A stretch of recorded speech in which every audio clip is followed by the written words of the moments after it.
In this video, I will walk you through 2 reliable ways to estimate how many calories you need and whether you're trying to gain weight or lose weight or simply maintain your current weight. Hi everyone, my name is Manda and I am a doctoral researcher. On this channel, we explore bite-sized science behind living a healthy life. When I went through the literature, 2 methods consistently stood out as widely recommended predictive equations for estimating how many calories we need as healthy adults, I hope. And they're quite easy. Don't let the word equation scare you. They're very, very easy. The first one is the Mifflin-St Jeor using an activity factors. The Mifflin-St Jeor. And the second is the Redman equation, which is actually not widely used, but I thought to include it because I think that it is very strong. When you do a quick Google search, I am pretty sure that you will find the Mifflin-St Jeor equation because that's what is recommended by a lot of various organizations and health practitioner. But just make sure that there is a caveat to everything, and this other method is also good because you can actually have something to compare with. If you stick around at the end of the video, I'll show you how you can validate the numbers you get in order to get to your goals as accurately as you can. So yeah, the Mifflin equation does not directly tell you how many calories you should eat. It gives you an estimate of your resting metabolic rate. And what that means is your RMR, resting metabolic rate, is the amount of energy your body uses simply to stay alive. Even if you stayed in bed all day doing absolutely nothing, your body will still need energy to keep your heart beating, your lungs breathing, and your brain functioning, repairing cells here and there. Isn't that amazing? I just find the body so cool.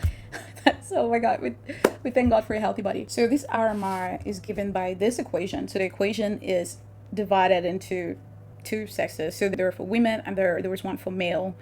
So all you have to do is you take 10 times your weight, and your weight is in kilograms, SI units, don't forget, plus 6.25. Again, this is for women. 6.25 times your height, if you're 165, 180, whatever, minus 5 times your age, minus 161. And you have the equation here for males. So I think that one's pretty straightforward. Once you get that number, you have to multiply it by your activity factor. So see here, activity factor. And the activity factor differs depending on your lifestyle.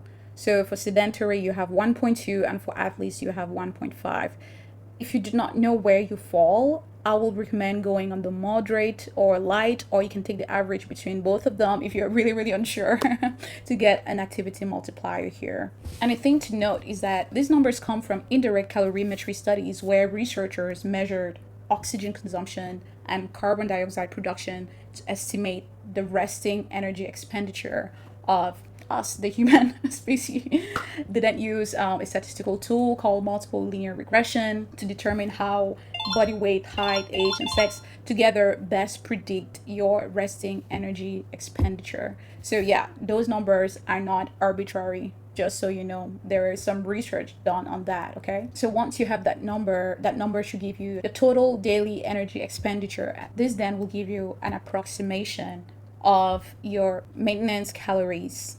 The second method comes from the study published by Redman in 2013. This is less popular online, but it is scientifically strong, and that's why I'm going to show it to you guys anyway. Here we are. So we have the Mifflin-St Jeor, and now we have the Redman equation. So here is the Redman equation. We have one for women, and we have one for men, and then this one, we do not need any activity factor, activity multiplier. So everything is already all baked into the model. So when you're doing your calculations, again, this is just times. All you need is your weight and your age. And surprisingly enough, those values are actually pretty close. I did mine, and mine was, I wish I had the numbers. I can do it again. But I believe they were like 1720 calories versus, I think, 1679. Can't remember what the numbers are exactly, but I remember that the gap was very close between the Redman and the Mifflin-St Jeor. It's just good practice. It's a good basis to compare to. Okay, so now that you have your total daily energy expenditure, aka your maintenance calories, you need to proceed with caution because these equations are all predictive models and they are not measuring your metabolism directly. So again, instead they're estimating your daily calories need based on statistics. and statistics that is backed by science and using really, really good tools and approximation metrics. Okay, now that you have an approximation of your daily calorie, you want to validate it. If you want, you don't have to be extra precise, but if you want to be extra precise, one thing you can do is that you can compare the two numbers you got from Mifflin and from Redman, and then treat the average of that number as a hypothesis. What you will do next is that you're going to eat close to that calorie intake for about 2 to 3 weeks while keeping your activity level fairly consistent. Then you will weigh yourself every morning after using the bathroom and before eating or drinking. At the end of each week, calculate your average body weight.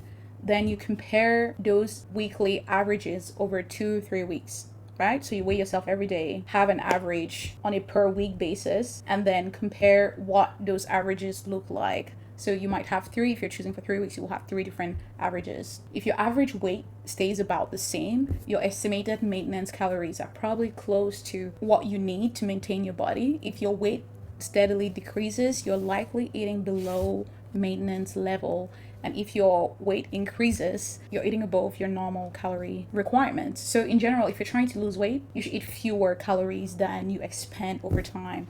For most people, a moderate calorie deficit of roughly about 10 to 20% is a lot more sustainable than aggressive restriction.